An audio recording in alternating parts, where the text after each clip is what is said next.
Сәлеметсіздер ме балалар? Бүгін бізде математика сабағы.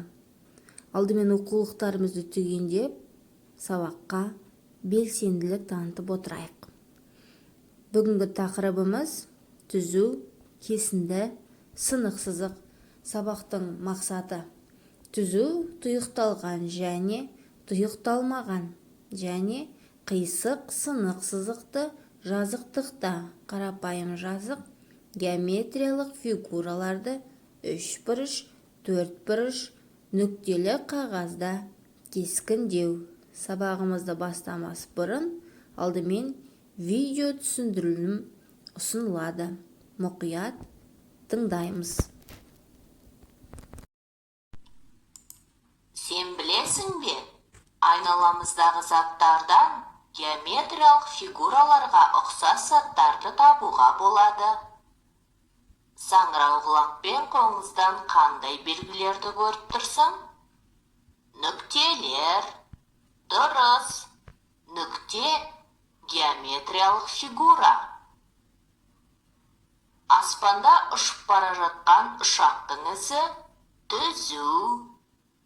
Түзу сызықтың басы мен ұшы болмайды. Шөпте жылан жорғалап келеді. Жыланның ізі қисық сызық. Аспанда күн жарқырап тұр. Одан ұшы жоқ түзу күн сәулесі түсіп тұр. Математикада да сәулелер бар. Сәуле түзу сызық. Оның басы бар, бірақ ұшы жоқ. Ал егер бір нүктеден екі сәуле шықса, бұрыш пайда болады. Сағаттың тілдері де бұрыш жасайды. Ал егер жіпті бөліктерге бөлсек, кесінділер пайда болады. Кесінді басы мен ұшы болатын түзу сызықтың бір бөлігі. Ал егер лентаның бөліктерін бұлай орналастырса, онда сынық сызықтар пайда болады. Сынық сызық кесінділерден тұратын геометриялық фигура.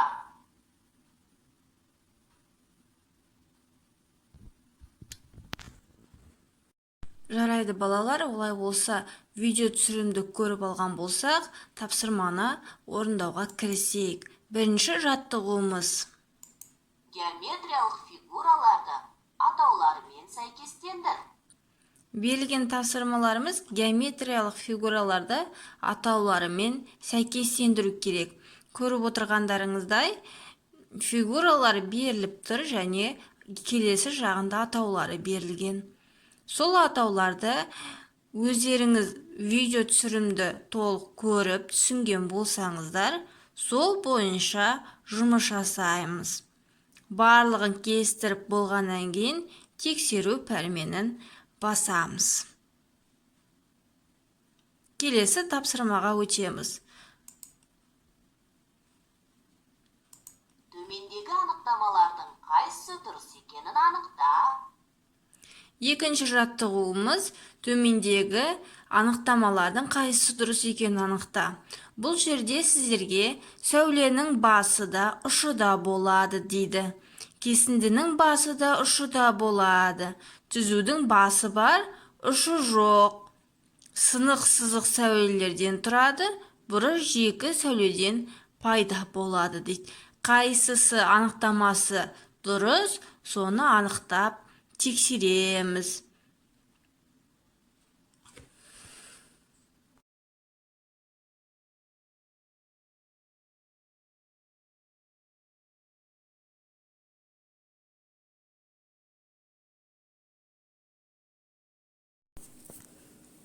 Есепті шығарып болсақ, оқулықпен жұмысқа кірісейік.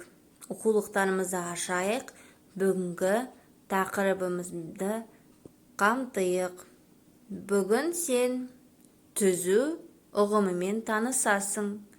Кесінді мен сынық сызықтың неден тұратынын білетін боласың.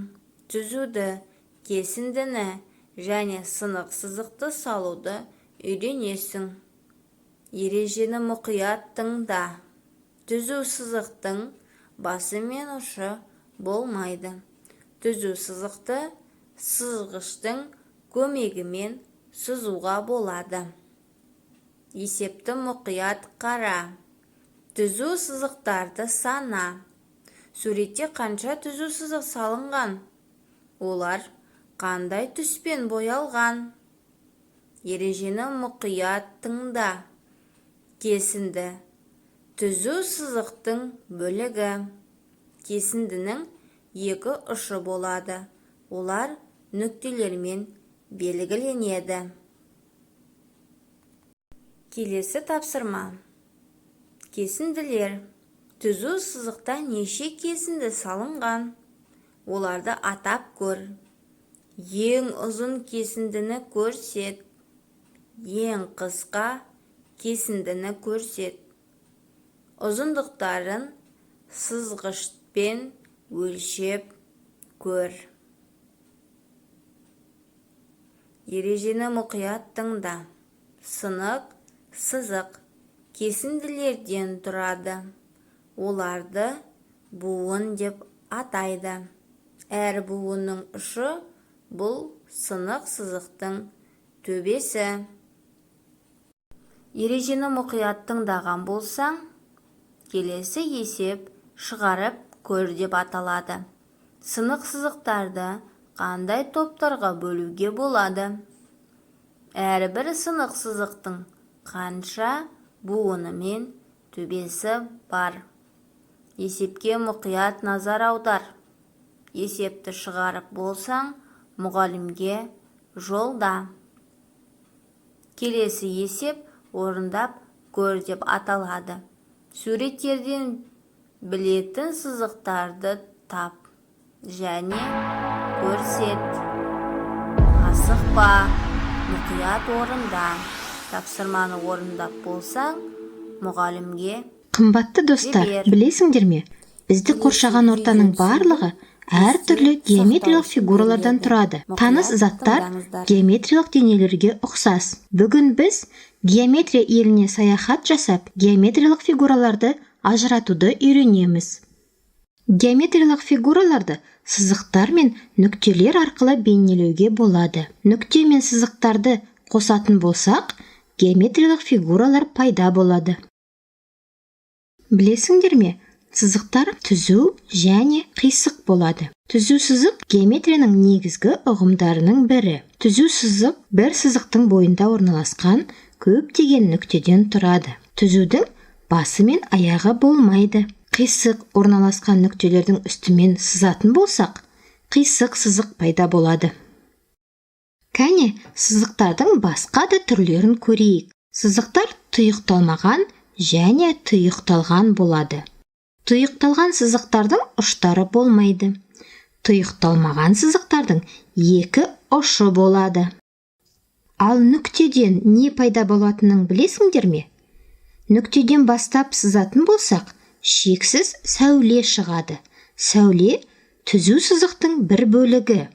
Сәуленің басталу нүктесі бар, бірақ оның аяқталу нүктесі болмайды.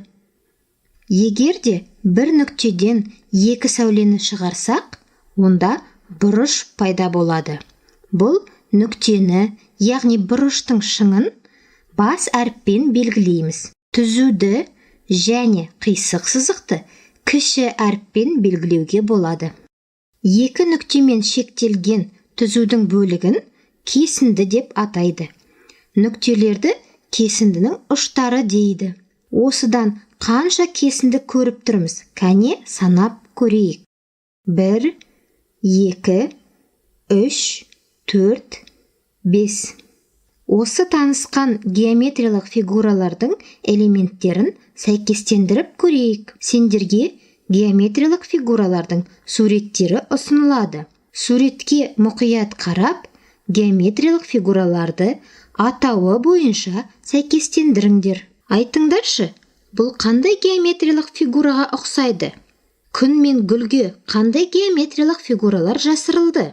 Үйде шаршылар мен тіктөртбұрыштар бар ма? Суреттегі сызық қайда?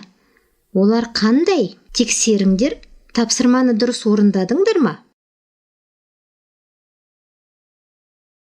Жарайсыңдар. Бүгін біз геометриялық фигуралардың элементтерін ажыратуды үйрендік.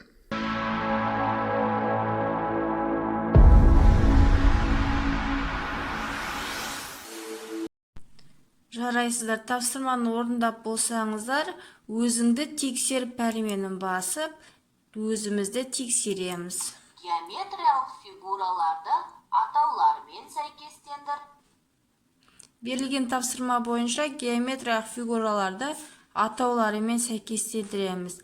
Берілген фигуралар бұрышында берулі, келесі тапсырмада сәулелердің атауын сәйкестендіреміз. Тапсырмамызды орындап болғаннан кейін тексеру пәрменін басамыз. Келесі тапсырмаға көшеміз. Мұқият тыңдаймыз. Сынық сызық неше бөліктен тұрады? Сынық сызық берілген және соның бөліктерін сіздерден сұрап тұр. Жауабын тауып, тексеру пәрменін басамыз.